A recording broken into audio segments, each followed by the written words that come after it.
সব পুঁই শাকের বীজগুলা দিচ্ছি। এখন বীজগুলাকে জার্মিনেশনের জন্য একটু ময়েশ্চারটা এনশিওর করব এটা দিয়ে।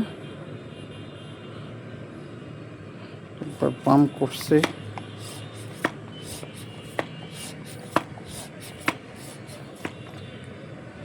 এখানে একটু স্প্রে করে দিই, দেখি স্প্রে টেস্ট করে একটু নজলটা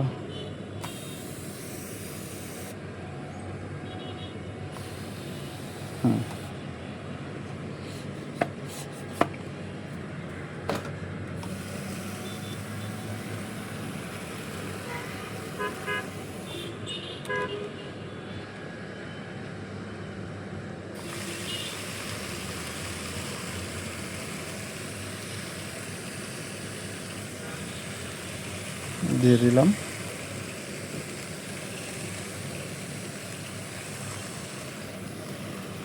এখানে হাফ ভিজাইছে।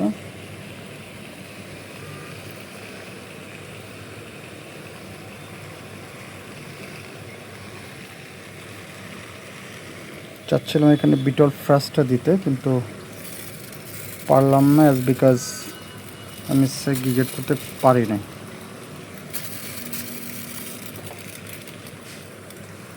ভিজাই দিলাম সো দ্যাট এখান থেকে পানিটা নিয়ে নিতে পারবো।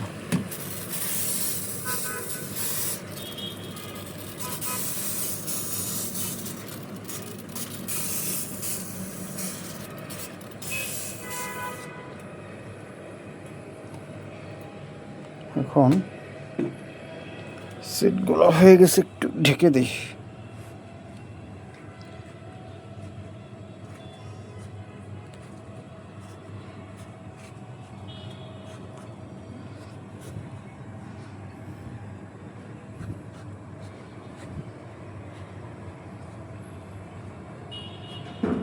অর্থাৎ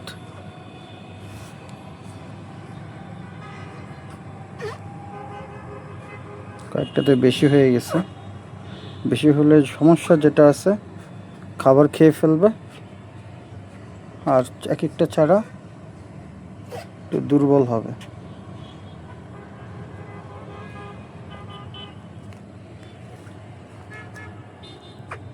আচ্ছা, এখন যেটা করব, আমার একটা এক্সট্রা কোকোপিট আছে, ওটাটার মধ্যে এখন দিয়ে দিই। এই যে যেটা আছে, এটার সমস্যা হচ্ছে পরিমাণে অনেক হয়। দেখি এখানে একটু গুঁড়া গুঁড়া করতেছে।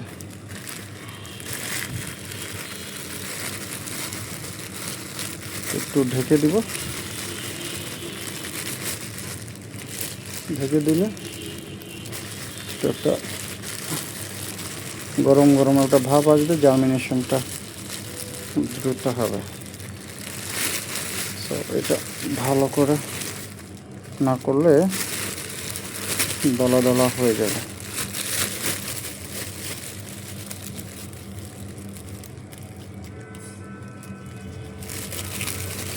এখনো কিছুটা দলা দলা রয়েছে।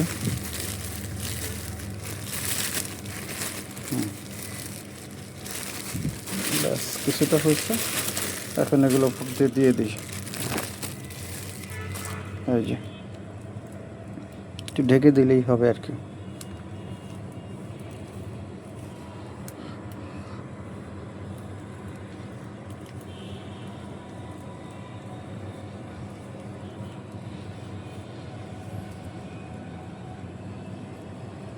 এটা মানটা ভালো।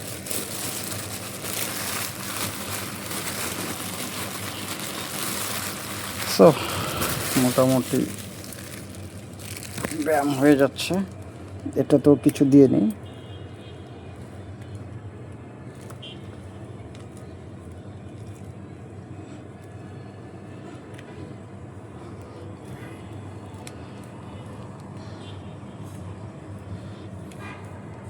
একটু কম হয়েছে, পরে আবার দিয়ে দেওয়া যাবে।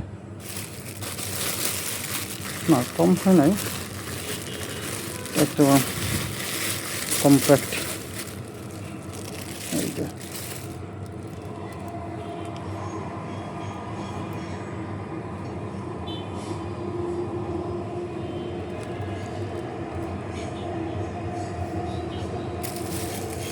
ওরে আল্লাহ, হাত পা